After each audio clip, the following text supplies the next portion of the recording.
I am speaking from Newton Study. Today I am going to teach physics of class 9th. The topic is related to chapter motion.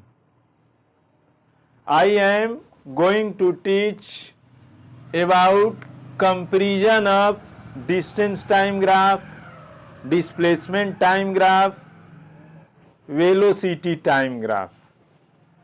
First of all, I explain about distance time graph. When the graph between distance and time, when the graph between distance and time is a straight line parallel to the time axis, then the body is said to be at rest. मैंने कहने का मतलब ये है कि यदि distance और time के बीच हम ग्राफ प्लॉट करते हैं और यह ग्राफ जो है टाइम एक्सिस के पैरेलल है, ये रिप्रेजेंट करता है कि ऑब्जेक्ट जो है रेस्ट कंडीशन में है. When the distance time graph is a straight line parallel to the time axis, then it shows that the object is at rest because its position does not change. क्योंकि उसके स्थिति में किसी प्रकार की changing नहीं होती है. Second, when the distance time graph is a straight line making an angle with time axis, then the body is said to be at uniform speed.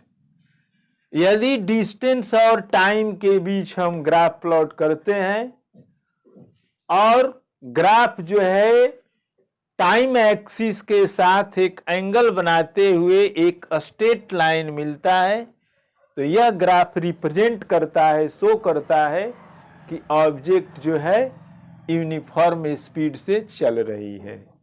माने ऑब्जेक्ट के स्पीड में जो है किसी प्रकार की इंक्रीजिंग डिक्रीजिंग नहीं हो रही है. ऑब्जेक्ट जो है यूनिफॉर्म स्पीड से मूव कर रही है. Next, when the distance time graph is a curve line, यदि डिस्टेंस और टाइम के बीच जो है हम ग्राफ प्लॉट करते हैं और एक कर्व लाइन मिलता है, तो ये रिप्रेजेंट करता है, शो करता है कि ऑब्जेक्ट जो है नॉन यूनिफॉर्म स्पीड से चल रही है. माने उसके पर यूनिट टाइम में जो डिस्टेंस कवर करता है उसमें इंक्रीजिंग डिक्रीजिंग हो रही है. इसलिए डिस्टेंस और टाइम के बीच यदि ग्राफ प्लॉट करेंगे तो एक कर्व लाइन मिलेगा. ये कर्व लाइन जो है रिप्रेजेंट करता है कि ऑब्जेक्ट जो है नॉन यूनिफॉर्म स्पीड से मूव कर रही है. Second, displacement time graph. Displacement time graph. When we plot a graph between displacement and time and find a straight line parallel to the time axis, then the body is said to be at rest. यदि मान लीजिए कि हम displacement और time के बीच graph plot करते हैं और टाइम एक्सिस के पैरेलल जो है एक स्ट्रेट लाइन मिलता है, तो ये रिप्रेजेंट करता है कि ऑब्जेक्ट जो है रेस्ट कंडीशन में है. नेक्स्ट, यदि डिस्प्लेसमेंट और टाइम के बीच हम ग्राफ प्लॉट करते हैं और टाइम एक्सिस के साथ एंगल बनाते हुए एक स्ट्रेट लाइन मिलता है, एक स्ट्रेट लाइन गेन करते हैं, तो यह ग्राफ रिप्रेजेंट करता है कि ऑब्जेक्ट जो है यूनिफॉर्म वेलोसिटी से मूव कर रही है।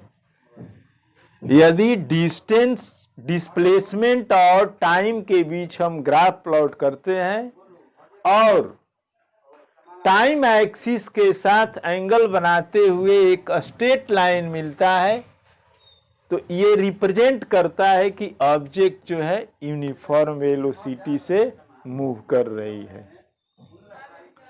नेक्स्ट, यदि डिस्प्लेसमेंट और टाइम के बीच हम ग्राफ प्लॉट करते हैं, यदि डिस्प्लेसमेंट और टाइम के बीच हम ग्राफ प्लॉट करते हैं और एक कर्व लाइन मिलता है, तो यह रिप्रेजेंट करता है, ये शो करता है कि ऑब्जेक्ट जो है नॉन यूनिफॉर्म वेलोसिटी से मूव कर रही है, माने उसके वेलोसिटी में जो है चेंजिंग हो रही है। Next, velocity time graph. Velocity time graph, यदि वेलोसिटी और टाइम के बीच हम ग्राफ प्लॉट करते हैं और एक स्ट्रेट लाइन गेन करते हैं जो टाइम एक्सिस के पैरेलल है, तो ये रिप्रेजेंट करता है कि ऑब्जेक्ट जो है यूनिफॉर्म वेलोसिटी से मूव कर रही है।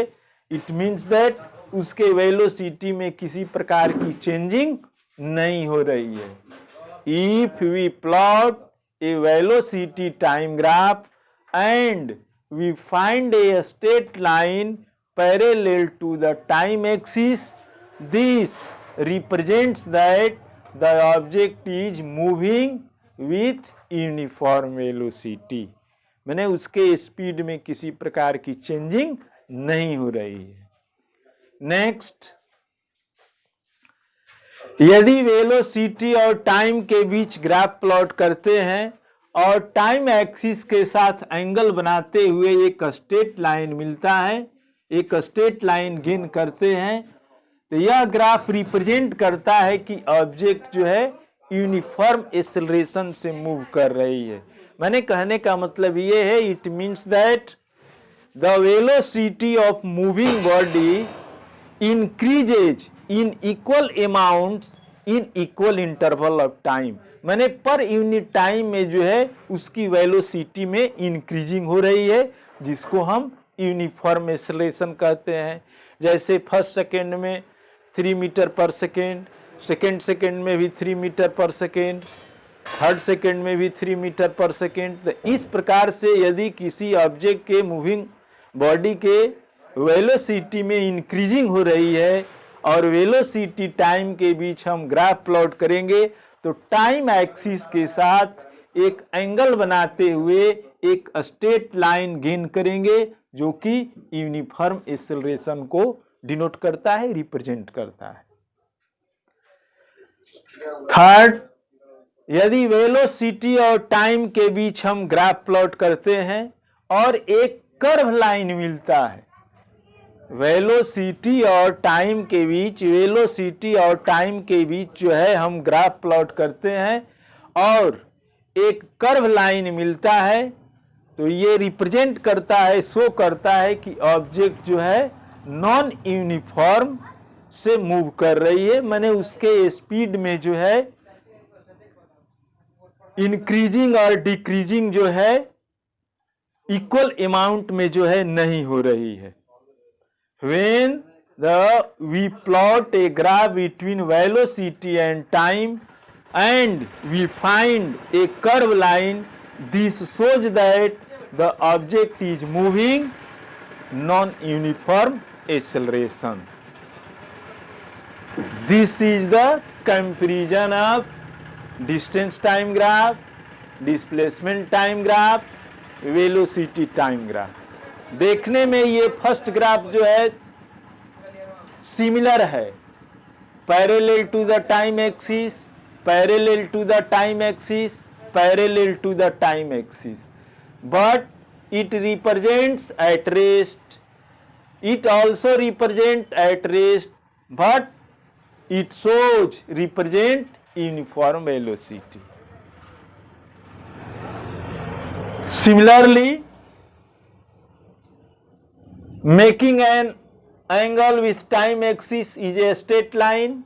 Making an angle time axis a straight line. This represent uniform speed. This represents uniform velocity. This represent uniform acceleration. Third, this is a curved line. This represents non-uniform speed. This is a curved line. This represents non-uniform velocity. This is a curved line. This represents non-uniform acceleration. Now, I stop my teaching. I will see you in next video with new topic. At last, I say you must subscribe my channel. Thank you.